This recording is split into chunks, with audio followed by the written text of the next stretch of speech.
As the heavy iron gates of Sandringham slammed shut, a new, stomach-churning problem was already waiting just 200 yards from his front door. Locals are calling it the ultimate stink of scandal, and while Andrew Mountbatten-Windsor is reportedly fuming behind closed curtains, the neighbours can't stop laughing.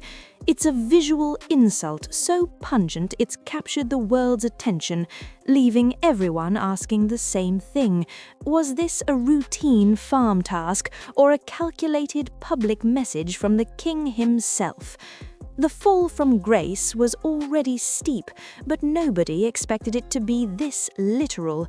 Behind the luxury of his former life lies a man now trapped in a farmhouse, surrounded by a mountain of waste that seems to mirror his own reputation. It's a scene so bizarre and humiliating that it has triggered a firestorm of speculation about what really happens when the palace finally decides to wash its hands of you. It's a scene that belongs in a dark comedy, but for Andrew Mountbatten-Windsor, it is a living nightmare. Just 10 days before he was forced into his new, modest life at Wood Farm, the heavy machinery arrived, not to deliver furniture or security equipment, but to dump massive, steaming piles of manure directly outside his future home. The timing was so perfect it felt surgical. While the man was being processed in a police cell, 3 estate workers were busy unloading tons of muck just 200 yards from his front door. To the estate office, this was just routine soil enrichment for new trees. But to the locals watching from the sidelines, it was the ultimate stink of scandal finally coming home to roost. The smell hit the air before he even stepped out of the car. It's thick, it's pungent, and it's impossible to ignore. Imagine the fury behind those farmhouse curtains as the realization set in.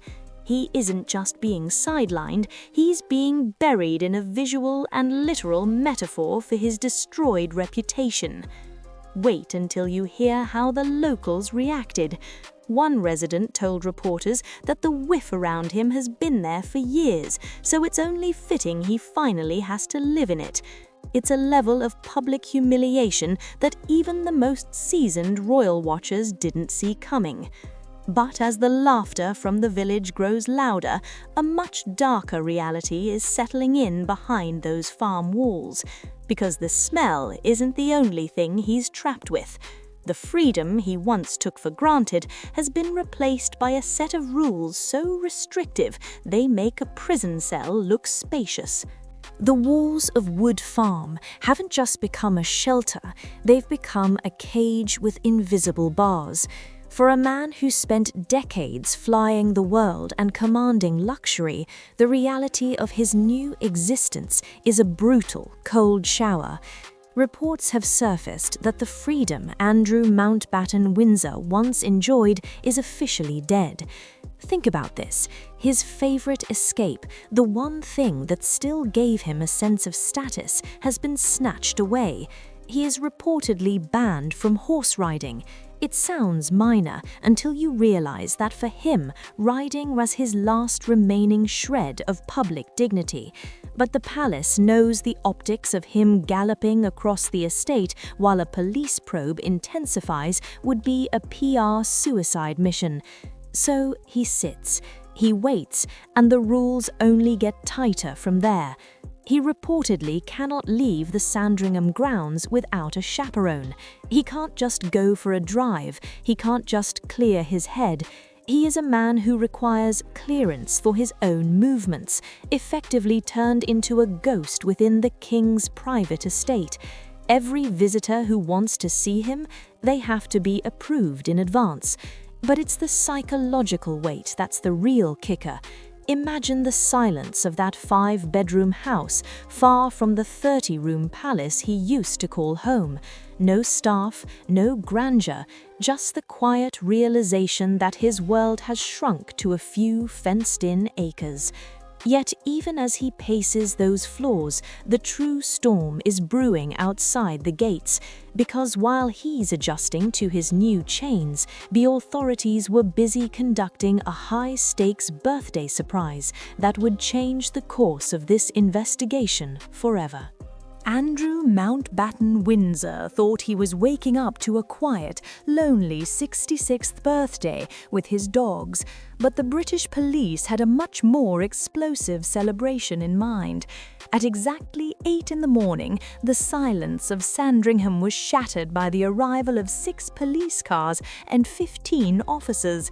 There was no warning, no royal courtesy, and certainly no cake. Instead, he was arrested on the spot. The charge? Misconduct in public office, a serious, centuries-old offence that carries a maximum sentence of life imprisonment. As he was led away, the neighbours didn't see a royal, they saw a man in his 60s being ushered into the back of a police van. He spent the next 11 hours in a standard custody suite at Aylsham Police Station. No special treatment, no luxury, just a bed, a toilet, and a grueling interrogation that reportedly left him looking downcast and slouched by the time he was finally released. But why now? The investigation centers on a shocking paper trail found within the millions of pages of the recently released Epstein files.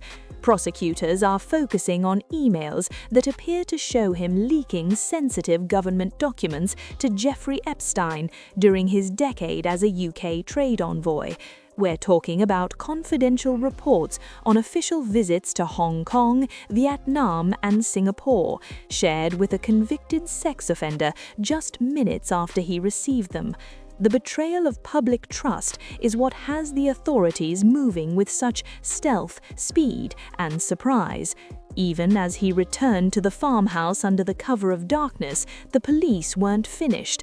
While he paces his 5-bedroom confinement, forensic teams are still tearing through his former 30-room mansion at Royal Lodge, looking for anything else he might have hidden.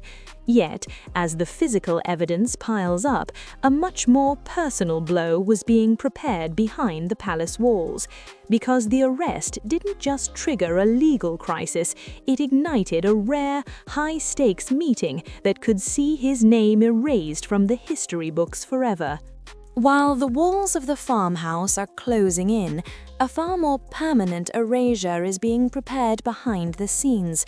Last Monday, a black car pulled up to Wood Farm, carrying a visitor who signifies the end of the road.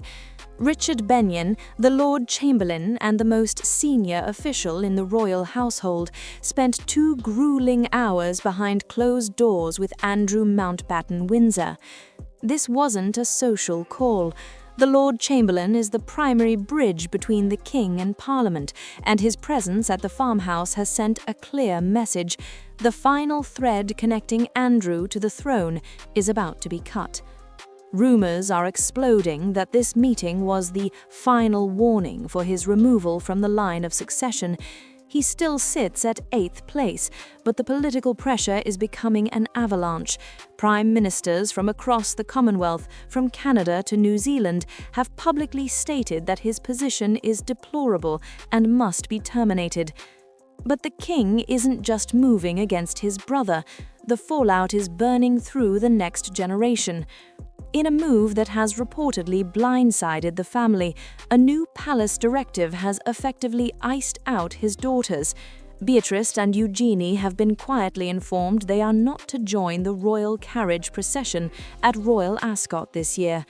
It's a public banishment from the social event of the season, and it's meant to be permanent.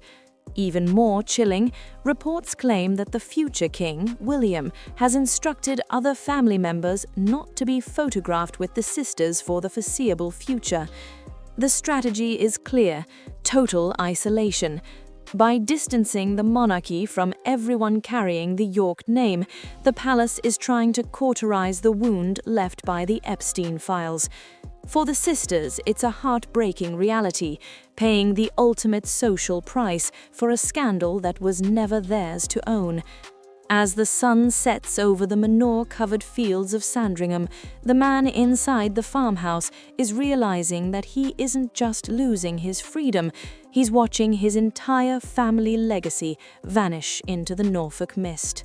As the Norfolk mist settles over Wood Farm, one thing is clear: the man inside is no longer living a royal life, he is living a countdown. From the literal stench of the manure outside his door to the clinical silence of an 11-hour police interrogation, the dismantling of Andrew Mountbatten-Windsor is almost complete. He is a man caught between a past he cannot outrun and a future that has no place for him. But the biggest question remains: is this truly the end of the line?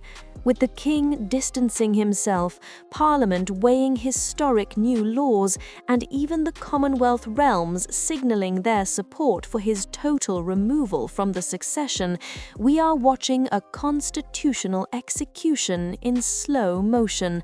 The stink of scandal might be agricultural routine to some, but to the rest of the world it feels like the final, pungent punctuation mark on a legacy that has completely soured. Now I want to hear from you. Is the palace right to ice out the entire family, including Beatrice and Eugenie, or has the punishment finally gone too far? And with the police still sifting through the files, do you think we've finally seen the last of the trade envoy revelations?